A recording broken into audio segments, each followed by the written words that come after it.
हमारी समझ में नहीं आता कि हम का करें तुम्हारे साथ। लाख बार कोनो बात समझाई लेकिन तुम्हारी समझ में नहीं आती है। एक कान से सुनती हो और दूसरे से निकाल देती हो। ये मत भूलो कि ये घर के लोगों ने बड़ी मुश्किल से तुम्हें अपनाया है और अब जाके हम भी तुम पे थोड़ा सा विश्वास करने लगे।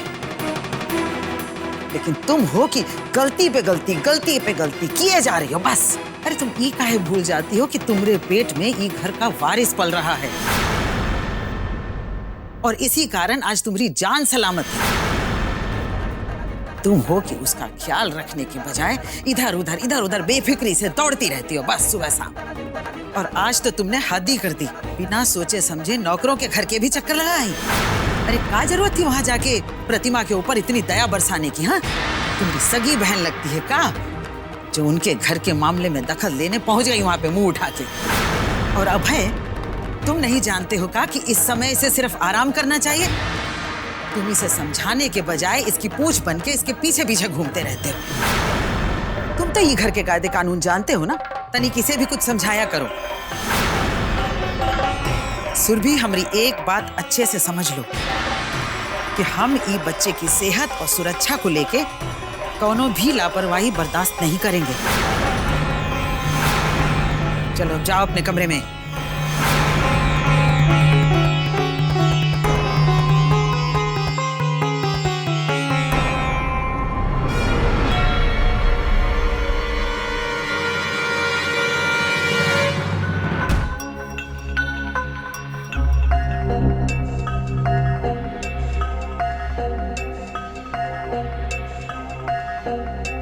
अरे आप कैसी पत्नी हो तुम? यहाँ पति की नींद उड़ी हुई है और पत्नी इतनी गहरी नींद से सो रही है। पति को जेल हो जाए, उसे सजा मिल जाए, ऐसा लगता है जैसे मेरी पत्नी को इन सब चीजों से कोई फर्क ही नहीं पड़ता,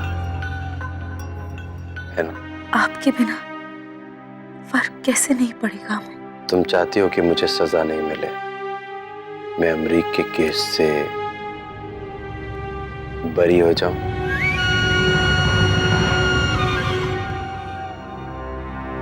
दुनिया में ऐसी कौन सी औरत होगी जो अपने पति को तकलीफ में देखकर खुश रहेगी?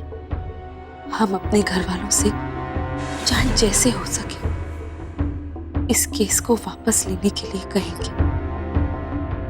हम तो हमेशा ही चाहेंगे कि हमारे रहते आप पर कोई आंच ना आए। अगर ये सच है तो मेरे एक सवाल का जवाब दो। तुम मुझे बचाने के लिए क्या कर सकते हो?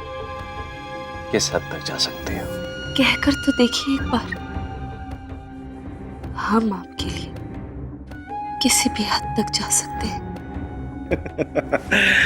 अच्छा जी, हमारी धर्म पत्नी जी, इधर आइए, इधर आइए, इधर आइए। बहुत अच्छा लगा तुमसे सुनकर।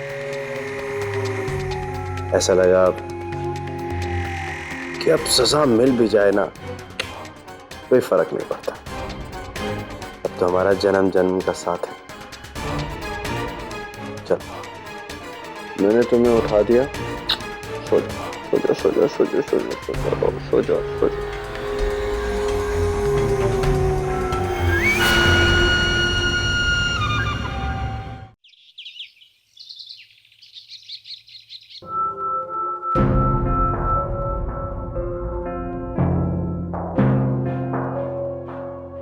अब ये सुरभि की वजह से और न जाने कैसे कैसे दिन देखने पड़ेंगे। एक तो ये झुक के परोसने से हमारी कमर में दर्द होने लगा है। हमें तो इस तरह जमीन पर बैठकर खाना खाना बहुत अच्छा लग रहा है। जितने आराम से आदमी जमीन पर बैठकर खा सकता है, उतने आराम से कुर्सी पर नहीं। हमारे ख्याल से तो बीच बीच में हमें जमीन पर बैठकर खाना जरूर चाहिए। इससे माहौल ही दूसरा होता है।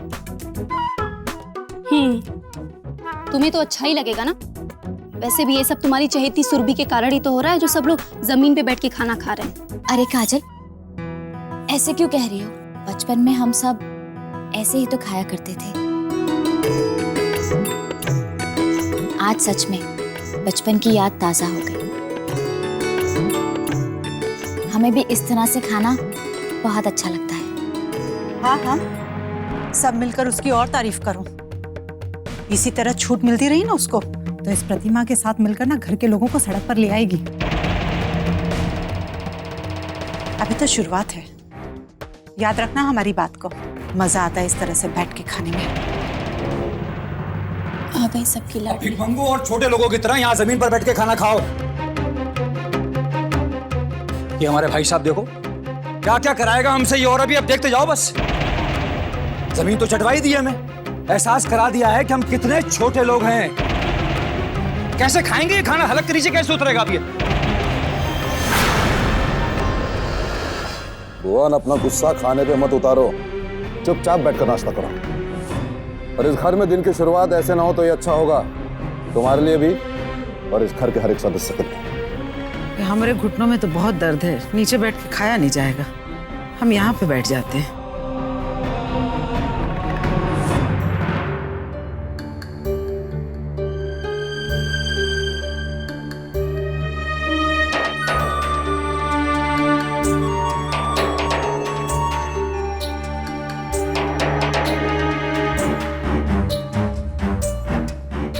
माँ जी, लाइए हम परोस देते हैं। सुरभि, तुमको ये सब करने की कोनो जरूरत नहीं है, तुम नाश्ता करो। सीमा, सुरभि के लिए नाश्ता परोसो। जी।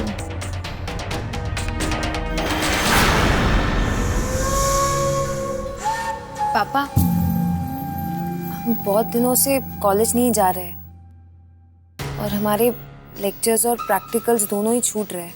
पढ़ाई का भी बहुत नुकसान हो रहा है, इसलिए हम सोच रहे थे कि आज से अगर हम कॉलेज चले जाए तो।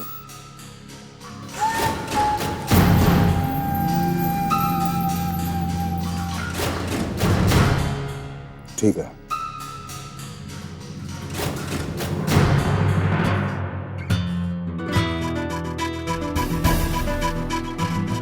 ये घर तो एकदम ताजमहल सा बना है, लेकिन एक डाइनिंग टेबल नहीं है।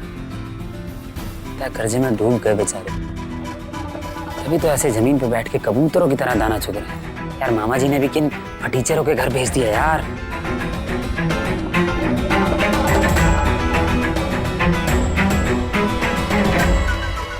अबे ओए, चलती फिरती दुकान कहाँ चला आ रहा है घर के अंदर?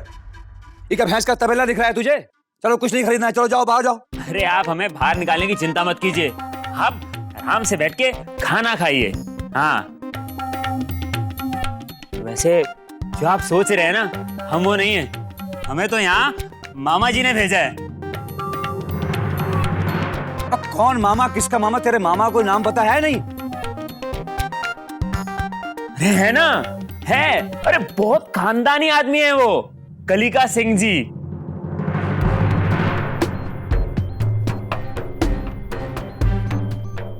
हमारे सगे मामा है वो। क्या विश्वास नहीं है तो सुरभि दीदी से पूछ लीजिए। हमारा नाम रॉकी है, मतलब रणछोड़ सिंह। रिश्ते में हम सुरभि दीदी के भाई होते हैं, यानी कि इनके बुआ के बेटे। हाँ देखे, और आजकल मामा के जो 2 पेट्रोल पंप है ना, वो हम संभाल रहे हैं। ऐसे फूल मत तू, गुब्बारे की तरह फूट जाएगा। और तेरे मामा ने तुझे ये नहीं बताया कि वो दोनों पेट्रोल पंप के असली मालिक हम थे? हम इन्हें दिए थे तेरे मामा को ऐसे दान में, दोनों पेट्रोल पंप। हाँ हाँ बताया ना उन्होंने बताया कि उस पेट्रोल पंप के असली मालिक आप ही थे, और इसीलिए उसकी मरम्मत की जिम्मेदारी आप ही की बनती है ना। हमें उन्होंने इस पेट्रोल पंप के चक्कर में यहाँ भेजा है।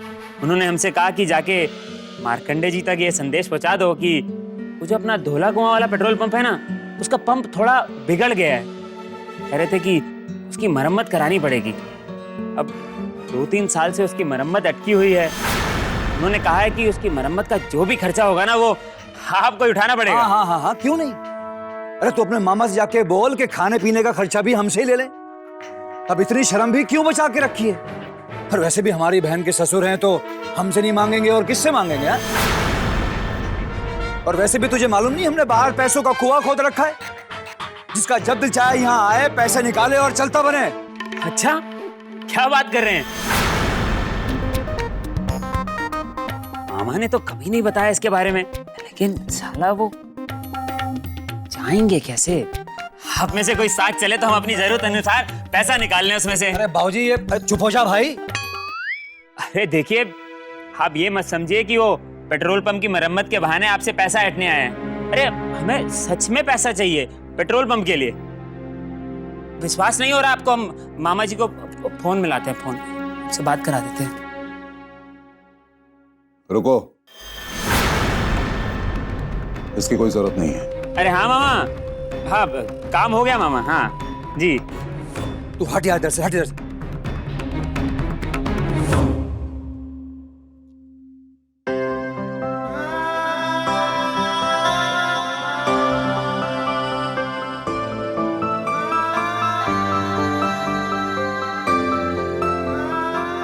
जी, हमें एक गिलास पानी पिला देंगे?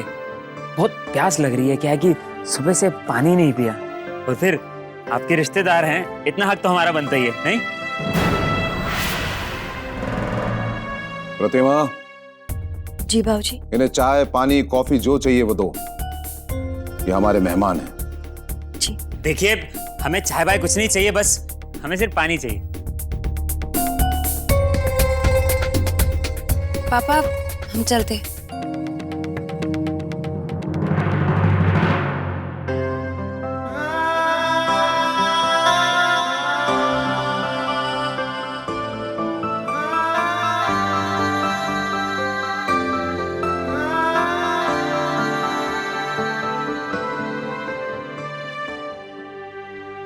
शुक्रिया। अच्छा जी, अब हमारा काम तो गया हो, आप पैसे तो भिजवा ही देंगे। हम भी चलते हैं। अच्छा दीदी।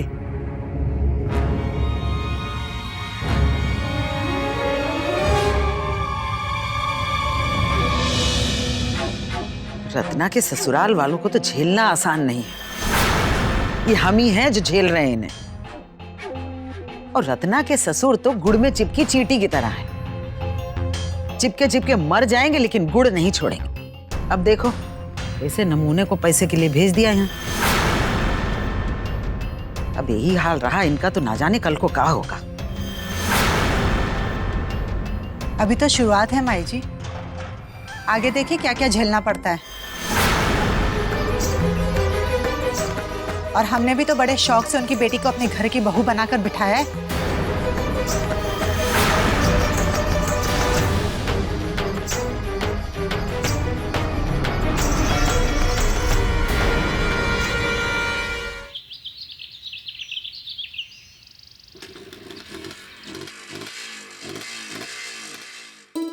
बहुत दिनों बाद धूप निकली है। कोहरे से तो जैसे मन ही उब गया था। कोहरे को क्यों दोष दे रही हो? ये बोलो ना, घर में बैठ के मन उब गया था। और जैसे ही तुम बाहर निकली, सूरज भी अपने आप निकल आया। तुम्हें तो बस बातें बनाने को बोलो, मीनिंग निकाला तो कोई तुमसे सीखे। लेकिन तुम लोग सीखती कहाँ हो?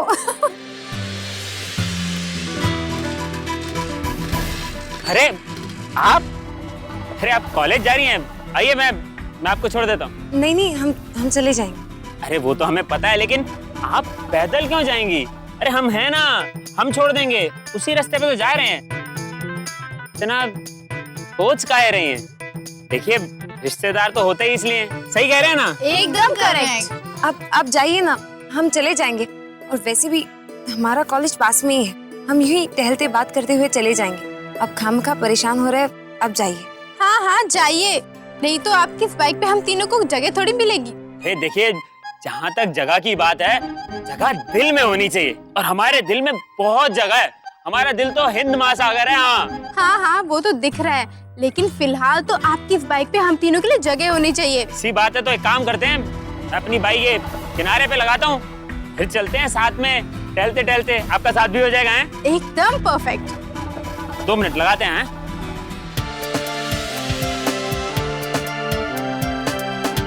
तुम लोग पागल हो गई हो क्या? क्या बकवास कर रही हो? जाने दो ना उन्हें।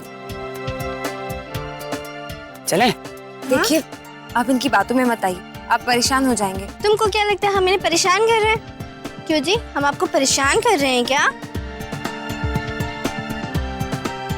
कैसी बातें कर रही हैं आप? अरे ये सब बातें छोड़िए, चलते चलते कुछ और बात करते हैं। फिल्म की हैं? फिल्म देखते हैं ना आप?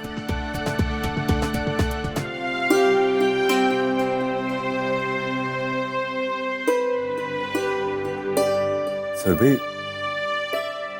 क्या हुआ तुम्हें? इतनी उदास क्यों हो तुम? तुम्हें तो उल्टा एक्साइटेड होना चाहिए। पता है क्यों? क्योंकि कल हमारा पहला वैलेंटाइंस डे है। अरे तुम्हें तो उसकी तैयारी करनी चाहिए। हम दोनों मिलकर ना इस दिन को काफी यादगार बना देंगे। तुम्हें पता है, मैंने तो डिसाइड भी कर लिया कि हम कैसे सेलिब्रेट करेंगे। सबसे पहले हम मूवी जाएंगे, उसके बाद शॉपिंग करने, जहां तुम मेरी पसंद की चीजें खरीदना और मैं तुम्हारी पसंद की, और एंड में हम सबसे अच्छे रेस्टोरेंट में जाएंगे डिनर करने के लिए। लेकिन अबे तुम ये सब करोगे कैसे? हमारा तो घर से निकलना भी मुश्किल है, और अगर घर वालों ने हमें निकलते हुए देख लिया तो हर कोई हमसे सवाल जवाब करेगा। वो सब तुम मुझ पे छोड़ दो ना। कल मैं तुम्हें सबकी नजरों से चुरा के ले जाऊंगा, समझी?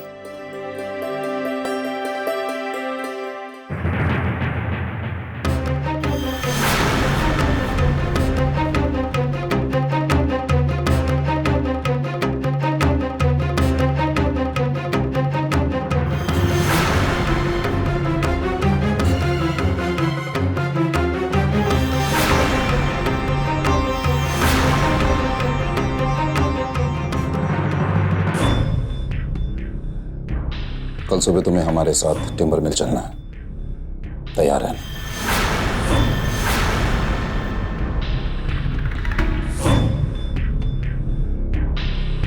पापा, कल ही जाना जरूरी है क्या? क्यों? कोई दिक्कत है कल साथ चलने में? नहीं पापा।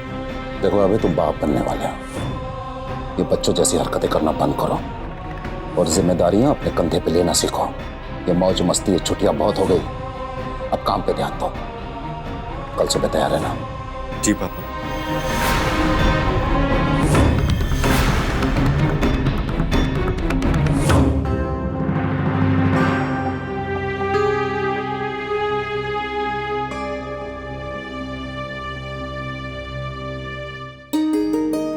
तो बताइए पति परमेश्वर, कल का क्या स्पेशल प्लान है आपका?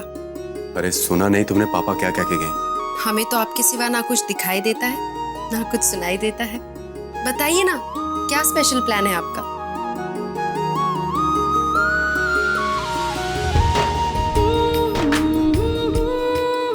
तुम तो उदास हो गए। अब है इसमें उदास होने वाली कौन सी बात है? किसी एक दिन से हमारे प्यार पर कोई असर नहीं पड़ेगा। चाहे वैलेंटाइंस डे हो या कोई भी और दिन हो, हमारा प्यार सदा एक सा रहेगा ना। हमारे प्यार का सेलिब्रेशन तो हर एक पल में है, बस महसूस करने की जरूरत है। और वैसे भी तुम्हारे साथ हमारा हर एक दिन वैलेंटाइन डे है।